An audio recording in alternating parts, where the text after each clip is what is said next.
Kembali di Kompas Siang, Saudara, untuk memutus penyebaran mata rantai COVID-19 di Kota Denpasar, Bali, pemerintah Kota Denpasar akan lakukan pembatasan kegiatan masyarakat atau PKM. Pembatasan akan dimulai dari pertengahan bulan Mei nanti. Pemerintah Kota Denpasar memandang perlu memberlakukan PKM untuk memutus penyebaran penularan virus corona. Pemerintah kota menyebut rencana pelaksanaan pembatasan kegiatan masyarakat sudah disetujui oleh Gubernur Bali. Berbeda dengan pembatasan sosial berskala besar, menurut pemerintah Kota Bali, PKM lebih bersifat lokal dan berbasis desa atau kelurahan.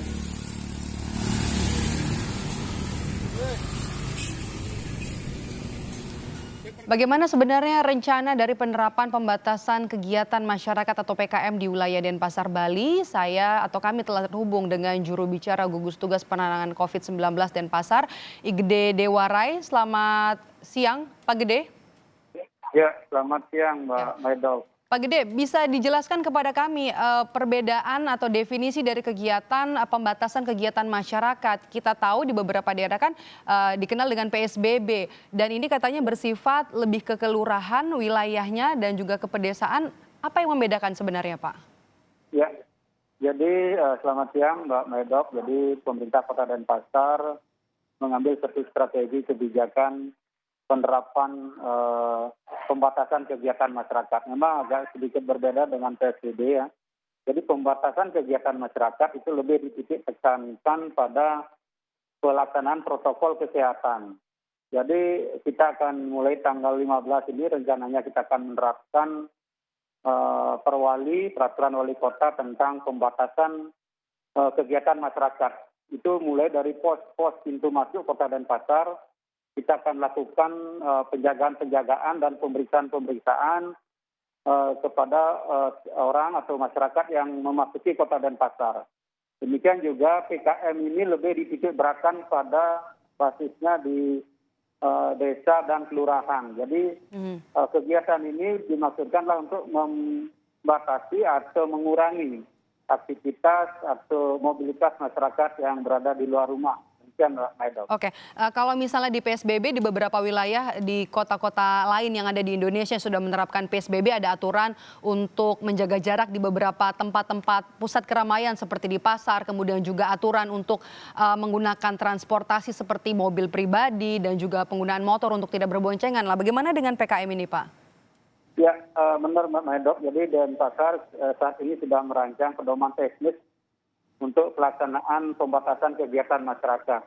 Ya, hampir sama dengan PSBB, seperti pembatasan-pembatasan di tempat-tempat usaha, di rumah makan, kemudian juga termasuk di transportasi umum. Kalau di rumah makan atau di restoran itu harus menerapkan protokol kesehatan secara ketat. Seperti mengatur jarak, kemudian pengelola itu wajib menyiapkan hand sanitizer, kemudian pengatur suhu tubuh, kemudian juga pelayan atau pengunjung wajib menggunakan masker. Termasuk juga di pasar-pasar tradisional, Mak. Jadi setiap pengunjung dan pedagang itu wajib menggunakan masker. Dan diatur jaraknya, Pak. Pak Gede, saya mau konfirmasi, berarti di sini aturannya nanti akan mengacu pada perwali. Perwalinya sudah selesai dibuat begitu untuk PKM ini? Ya, perwalinya kemarin sudah disetujui oleh Bapak Gubernur Bali. Jadi saat ini masih ada penyempurnaan dan harmonisasi. Dalam waktu dekat perwali ini akan segera ditandatangani oleh Bapak Wali Kota dan rencananya target kita pertengahan Mei atau tanggal 15 Mei perwali PKM ini bisa diberlakukan. Sosialisasinya bagaimana, Pak? Ya, secara simultan sosialisasi kita sudah lakukan mulai hari ini, juga kita sudah mengundang stakeholder dan berlanjut Mbak Medok sampai waktunya pada tanggal 15 Mei ini kita juga akan sosialisasi kepada pihak kecamatan, kepada desa lurah, termasuk juga kita libatkan juga akan menggandeng desa adat sebagai stakeholder yang terkait dalam penerapan PKM ini, Mbak. Kalau sanksi, Pak, ada sanksi nanti apabila ada pelanggar ketika nanti memang sudah diterapkan PKM ini pada tanggal 15 Mei?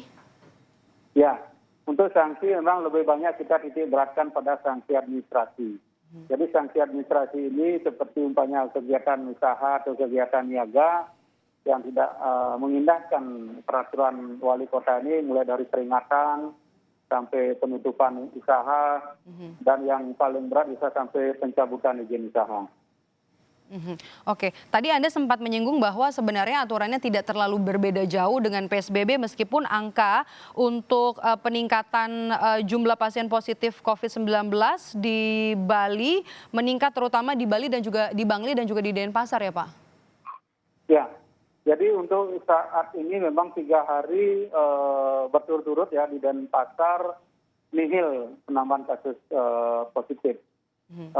Juga tingkat kesembuhan semakin tinggi. Namun demikian Bapak Wali Kota Denpasar menginginkan agar kita tetap waspada. Karena kita tidak boleh lengah karena beberapa kasus yang terjadi di berbagai negara justru ada ketika dikendorkan terjadi peningkatan kasus.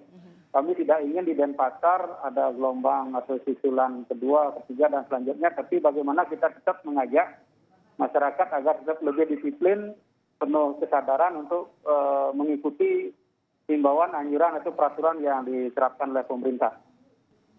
Baik, berarti pembatasan kegiatan masyarakat di Denpasar, Bali nanti akan mulai diberlakukan pada tanggal 15 Mei, itu artinya hari Jumat ini ya Pak ya? Ya, benar Mbak Maidop. Jadi saat ini kita juga sedang mematangkan petunjuk teknis, pedoman teknis pelaksanaan, termasuk juga hal-hal yang akan jadi pedoman Satgas yang akan bertindak atau bergerak di lapangan, Mbak Maidop. Baik, terima kasih sudah bergabung bersama kami Igede Dewarai, juru bicara gugus tugas percepatan penanganan COVID-19 Denpasar, Bali.